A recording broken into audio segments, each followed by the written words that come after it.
So, we all know pretty much that Capcom is my favorite developer.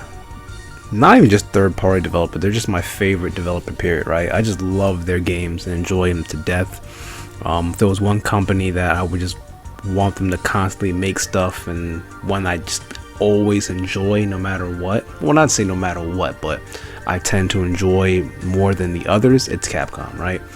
Whether it's Resident Evil, Devil May Cry, Mega Man, Street Fighter, which are the kind of the, known titles nowadays, but even the lesser ones like Breath of Fire, Rival School, Star Gladiator, Dino Crisis, Final Fight,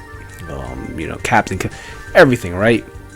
There was a time, believe it or not, when Capcom would do something, you would see their name, their logo on a box, and it was automatic pickup. You didn't even know what it was. You didn't care. It was guaranteed to be a great game. You said, oh shoot, Capcom did this? Well, damn, I'm gonna go pick it up. It's gotta be a good time, right? They did it. They were pretty much unstoppable. And they were everywhere. Right now, not so much, of course, because the rise of other games, other developers, like Santa Monica Studios with God of War and stuff, and Insomniacs, but other studios have definitely come up, and gaming has changed, right? The landscape of gaming has changed, whereas before it was very Eastern centric, right? I mean, games from Asia, from Japan, they kind of were the dominant force behind the gaming industry. Now it's kind of shifting toward the West, where we're becoming the more dominant force. So our games are definitely shaping how the landscape looks, right?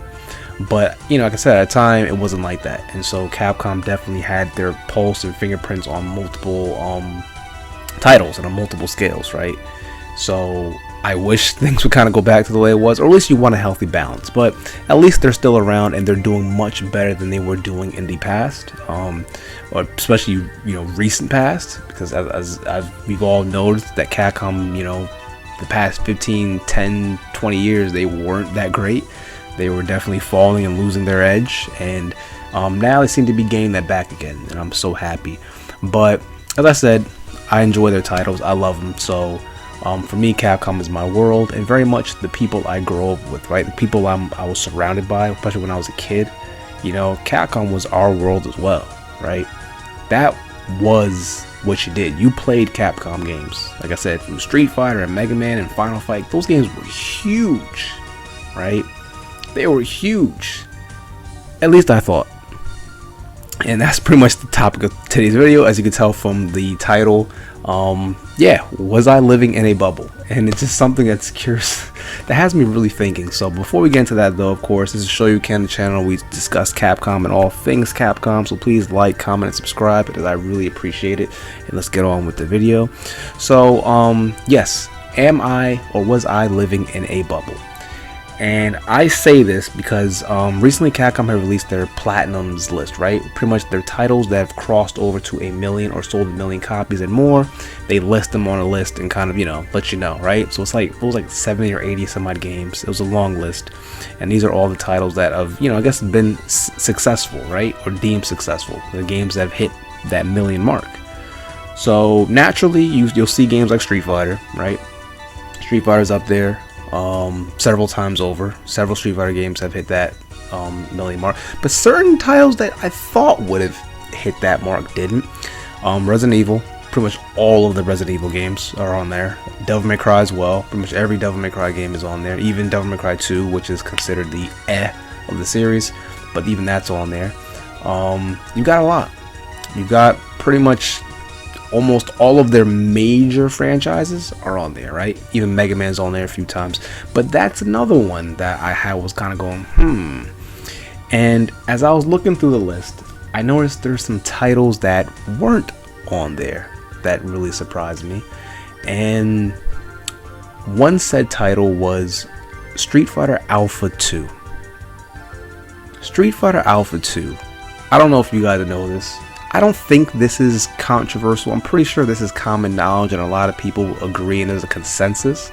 But, I don't know. Maybe not. Maybe this bubble thing is real.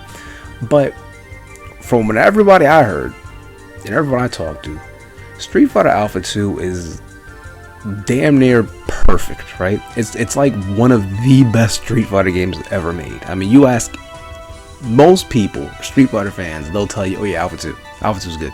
Alpha 2 is great, right? It's just it's that darling game in the franchise. Like it makes you feel good. The look of it, the feel of it, the music, the presentation. I mean, it's just damn near 10 out of 10 Street Fighter game, right? It is a 10 out of 10 Street Fighter game. I think if I ask a lot of people for their top 5 Street Fighter games, top 10, whatever, Alpha 2 is going to be there. It's going to be right up there with whatever the heck else you want, right? So it kind of surprised me that I'm looking at the list, Alpha 2 is not on there.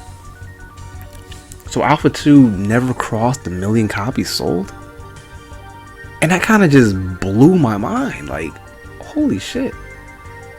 Now, I'm not saying that for a game to be successful, it's got to sell millions of copies or has to. No, I understand that. But still, I thought not just in terms of people playing, I thought, commercially it was a success. I really thought so. I knew a game like Alpha 3, which was on the list, by the way, or is on the list, by the way.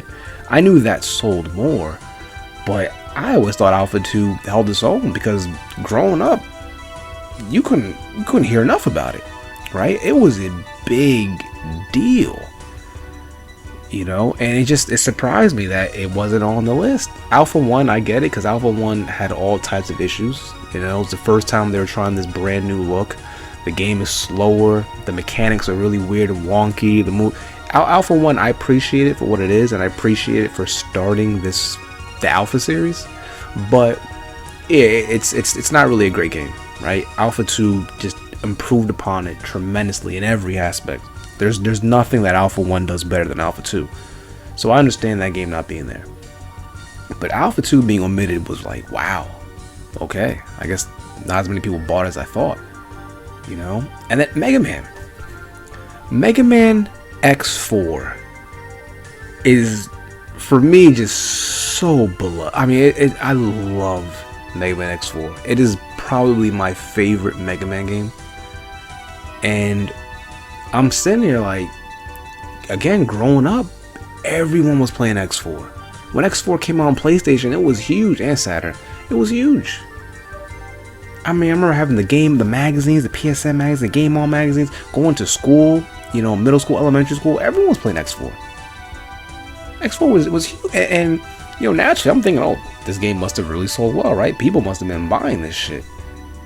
And then you look at the sales, and it's like, nope, also never cracked 1 mil. And I was really blown away. I really started to sit there and go like, holy crap, was I in a bubble? Was I in this one pocket of the world, of America, where everyone I was around, we all were into the same things? But once you leave that one pocket, once you left New Jersey, you suddenly, no one was into this stuff? And I really do think that's the case. Rival Schools, another game that was just bonkers for people, right? When that came out. At least in my town, in my city. And that also never cracked over 1 mil in sales. I know you can maybe argue, well, it's a different time, man. Back then, for games to sell 1 million copies was rare. Yes, it's kind of, but also not, right? Because you look at that list, a lot of Capcom's old titles sold over 1 mil, right? You had Mega Man 2 sold over 1 mil, right? Street Fighter 2, Street Fighter 2 Turbo. Street Fighter 2 on the Genesis, right? Super Street Fighter 2, right? All sold over 1 mil. The Resident Evil games, of course, we know that was the PS1 era, sold, definitely over 1 mil, several times over. So it's not like, oh, those games couldn't achieve that, but man, it really had me thinking like, I guess I really was in some sort of bubble, and these games are not as popular as I thought they were, right? I remember people talking about Third Strike because there's a big debate about the music in Street Fighter 6. So some people are complaining like, oh, well, why is there hip hop in Street Fighter? And I remember rolling my eyes like, are you on crack?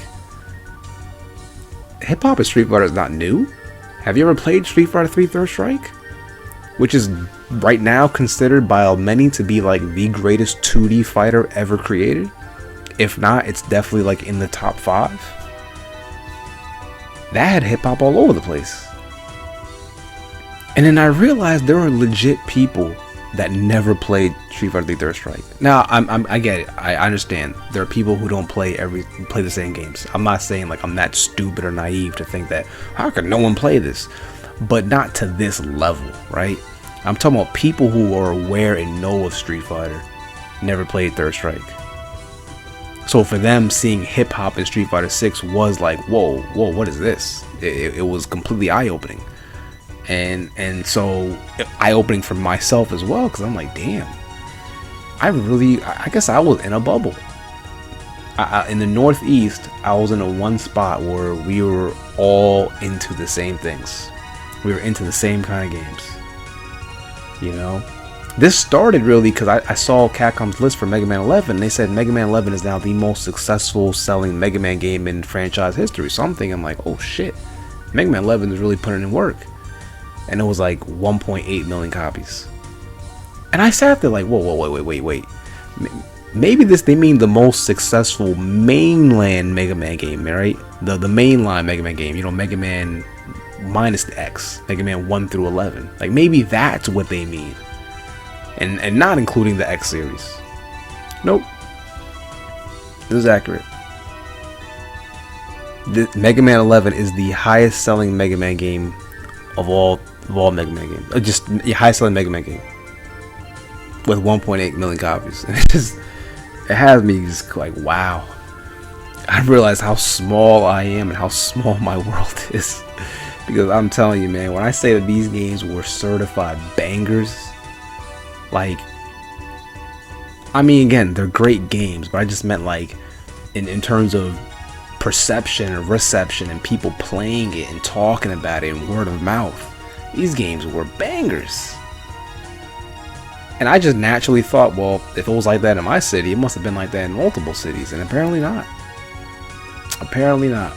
So it was just funny. I just wanted to kind of record this video and get my thoughts out there and just show you, you know, man, the world it's always bigger than you realize, right? Sometimes you think it's smaller, and then you realize how big it really is. And you think that something is just this, you know, it means the world to you, and then you realize it doesn't mean the world much to anybody else, right? Mega Man is, you know, I've always said Street Fighter is my favorite franchise. Mega Man's close. I absolutely adore Mega Man, all forms. Regular Mega Man, Mega Man X, even the NT stuff, which is my least favorite, but even that, like, I just love Mega Man. And to see that the games I grew up with didn't really have much of an impact sales wise, it was just wow. That definitely shocked me. So just want to go ahead and get my thoughts out there. It's kind of rambling, you know. It's just, you know, I want to talk about it. I like talking about these things and just, you know, expressing my feelings and also seeing what any other people think or feel the same way, right? So as always, let me know in the comment section what you think. Were you also one of the people like myself, born in a bubble where everyone around you were playing or into certain things, certain games, and then it turns out you go out your bubble and you realize, oh shit, no one liked what I liked, you know? Or, you know, were you always never into these things, or you always knew like, I knew these things were super small and niche, it wasn't a big deal.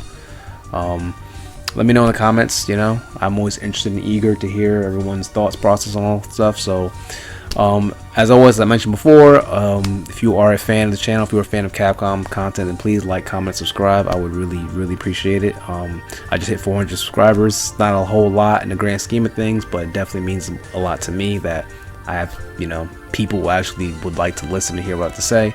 So I'll keep on doing this. And then, yeah, man, as always, take care and be easy, guys.